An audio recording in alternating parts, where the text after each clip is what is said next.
Psychologists have a term for what I'm asking you to think about here. It's meta-emotion. It's thinking about feeling. We all feel the music, but we don't necessarily think about what it's doing to us.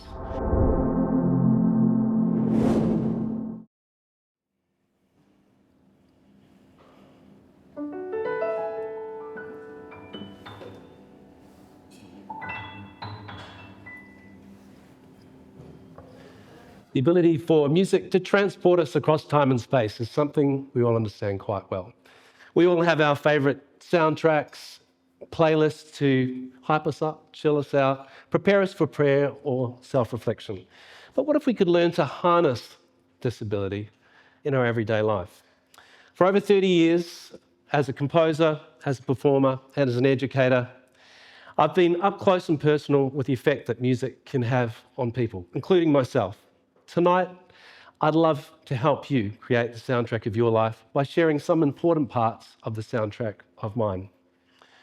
One Monday afternoon, not so long ago, I found myself a little underprepared for a 5 p.m. rehearsal with 60 year 11 and 12 students. We had a concert coming up, and I thought I could be just a little bit more prepared for the complex new concert band piece I'd hastily chosen a few weeks before. So as I picked up my creative scores and parts, I suddenly thought, what better time to check a recording? So I hit play, threw my phone into the crate, and began heading down the music department corridor.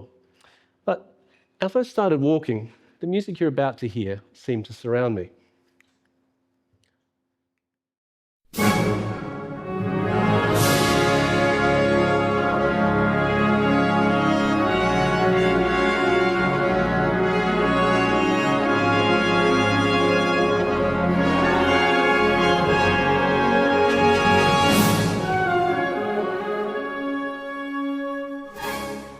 The volume happened to be up on full, so a few curious heads poked out of the other offices. What had started out as a 90-second walk to the rehearsal room was transformed into my own ascension to an imaginary throne, albeit with some confused onlookers rather than an adoring crowd. In that moment, though, I thought, what would it actually be like to have your own personal soundtrack, one that didn't just accompany your life, but actively shaped it? So in order to explore this idea, I'm going to take you on a little bit of a journey. I love musical journeys. My group, the Awakenings Ensemble, was recently invited to China to share our show, Tales from the Orient, where we take audience members on a trip all the way from Istanbul to the Indus River Delta. We cover a lot of territory, from the mighty Bosphorus through bustling bazaars, north to the land of the Tartars, south to Tahrir Square in Egypt. We even head to a romantic nook in the Persian Gulf. Ultimately, we land at the southern coast of Pakistan. Throughout the show and throughout the choices that we make choices to do exactly what Aurora Borealis did to you just then. Transport you somewhere and make you feel something you weren't expecting to feel. So I'd love to share just the start of the show with you, just a few seconds. And as you listen, imagine yourself on the western edge of Turkey's busiest waterway, just before dawn. The instrument that you're about to hear is the Persian ney. Ask yourself, what's its story? How does it make me feel?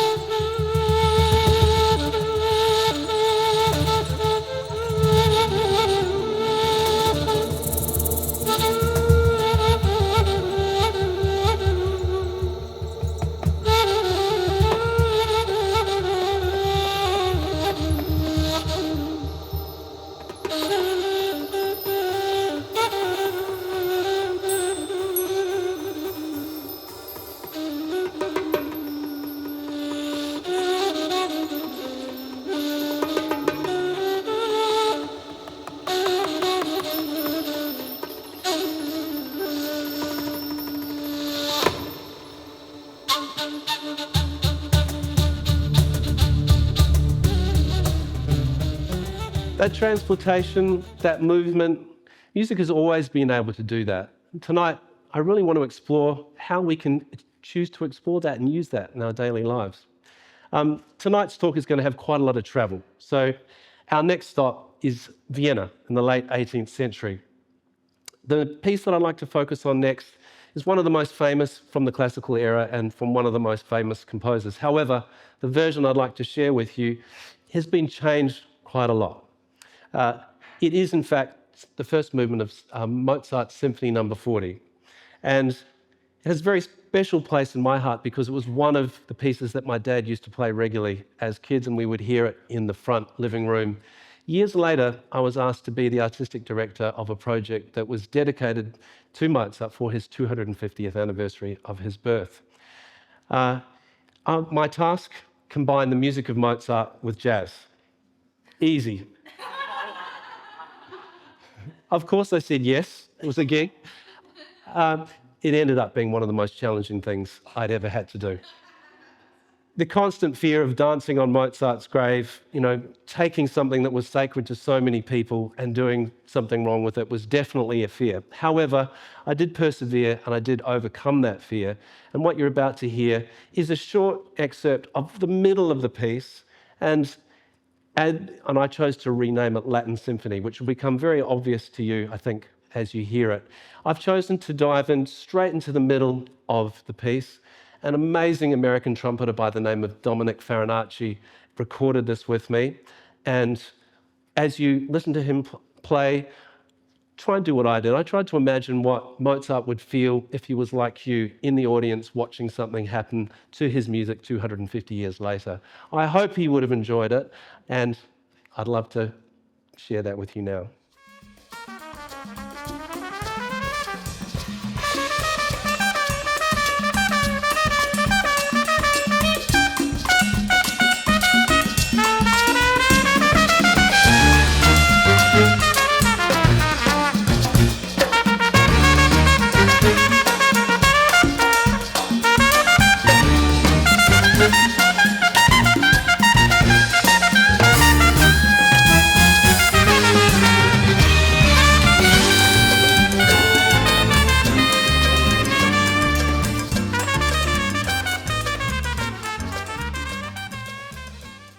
That was one of many pieces that myself and two other arrangers converted or reinterpreted for the celebration.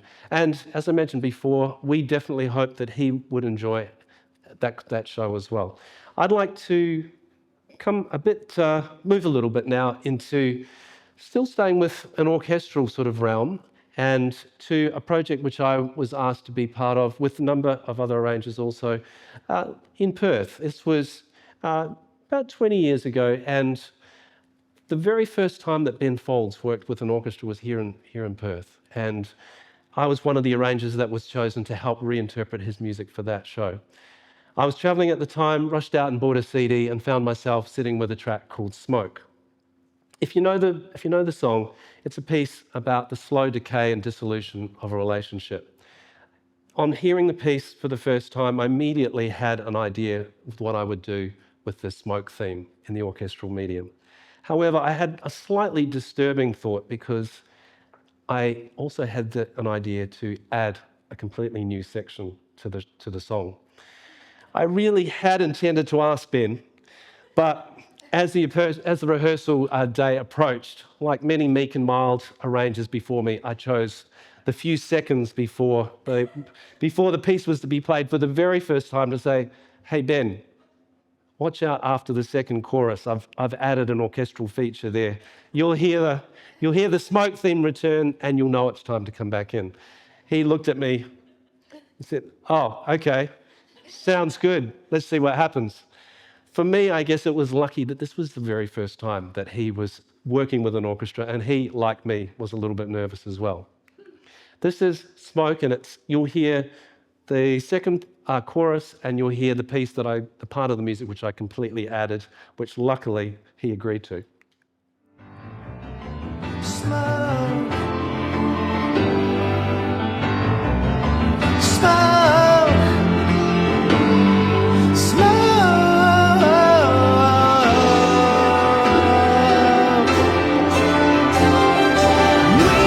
We will not write a new one. There will never be a new one. Another one, another one.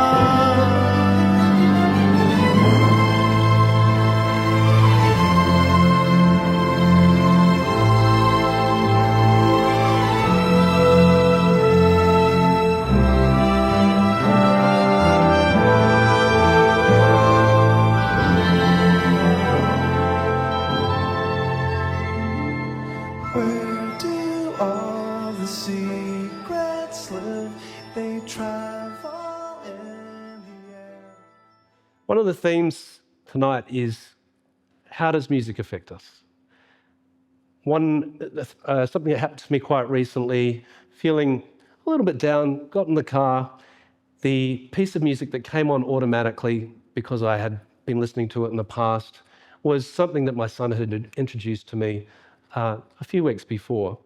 As that music came on, my mood was completely transformed. Not in 2 seconds, but in a millisecond. And I think with Smoke, what Ben, I think, appreciated, and I was so glad that he did, is that music can make you feel so many different things, and there's different ways that you can share a message. So I'm going to jump again, and for about 12 years I lived in the Middle East, and one of the people I was very lucky to meet was a freelance documentary filmmaker named Farhad Shadran. He and I shared a creative connection immediately, and soon after we met, he started working for CNN. And the very first documentary that they commissioned him to do, he asked me to do the soundtrack for, to write the score. He was initially guarded about what the subject matter was, and when he told me, I understood why. It was to be called The Last Nazi Hunter and would follow the quest of Dr. Ephraim Zurov to document all the atrocities and things that happened in Lithuania, a country that saw the largest percentage of Jewish deaths in the Holocaust. As you can imagine, with subject matter like that, it took quite a while for us to find the space to see how the soundtrack would work. The piece that I'd like to share with you now is the title track. And so what I tried to do here was focus on instruments that are associated with Jewish heritage, for example, the violin and piano, and strike that very tricky balance between the upper emotion and the deeper emotion and what's going on screen. I'd invite you to close your eyes for this one.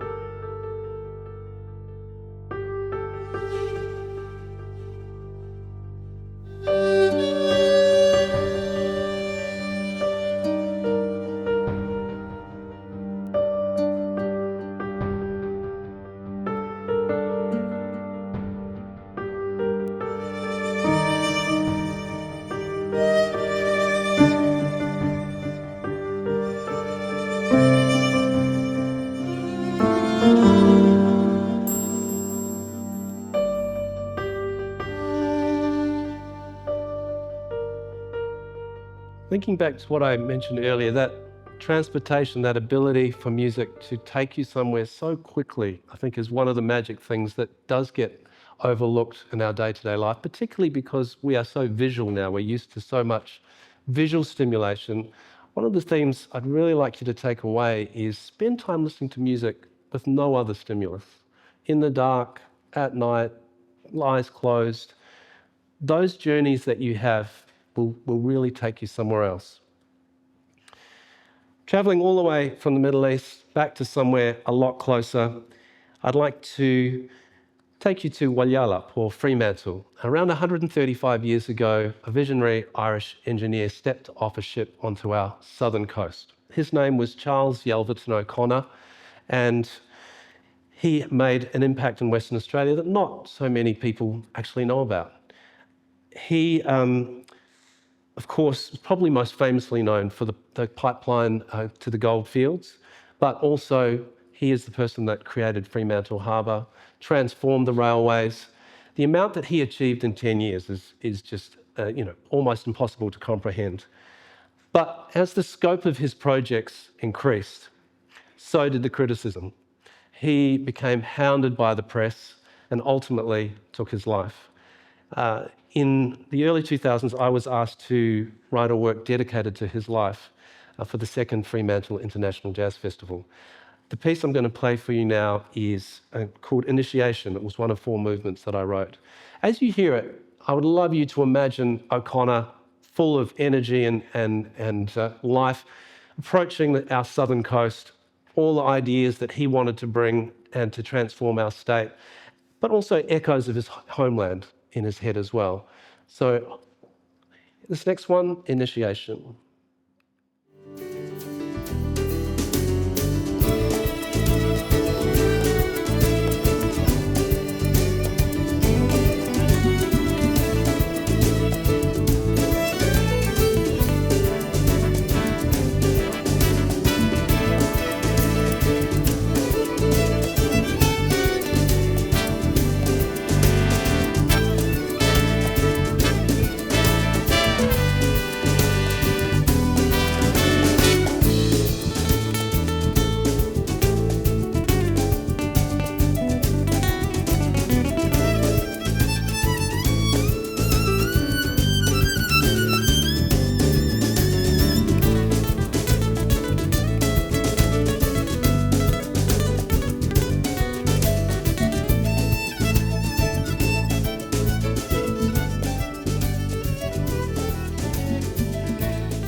Up until this point, we've travelled from the meeting point of East and West in Istanbul. We've gone to a concert hall stage with Ben Folds. We've travelled back in time to the classical era when Mozart wrote so many great works. Been to the Middle East and also learned a little bit about one of the founding fathers of the infrastructure that we enjoy here in Western Australia.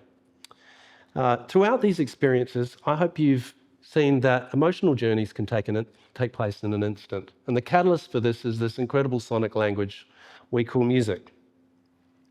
So I'd like to ask you a question. Is there a piece of music in your life that has had that effect, that has transported you immediately, without you thinking, in an instant? I think you'd already have your answer. And I think if you ask a colleague, an acquaintance, a friend, if they have had that kind of experience as well, I think that kind of conversation is something that you're going to, enjoy and it'll really start a great conversation. So what I'm asking you, psychologists have a term for what I'm asking you to think about here. It's meta-emotion. It's thinking about feeling. We all feel the music, but we don't necessarily think about what it's doing to us. And the next thing is to think about how we can use that. So that gap between feeling, awareness, and action is where your personal soundtrack actually lives. So the next time a piece of music moves you, don't just let it wash over you. Think about, what is it doing to me right now? You don't have to have musical training to do this. You just have to ask the question and then pay attention. Because the world is vast. There's music out there that you haven't heard yet that will make you feel things that you did not know you could feel. It will allow you to travel emotionally, culturally, temporally, literally through time. So don't be like me with that first track, Aurora Borealis, in that corridor before my rehearsal. Widen your musical lens. Think about how the music you surround yourself has the ability to change your emotional world. So with this knowledge, I would love you to start to create the soundtrack of your life. Thank you very much.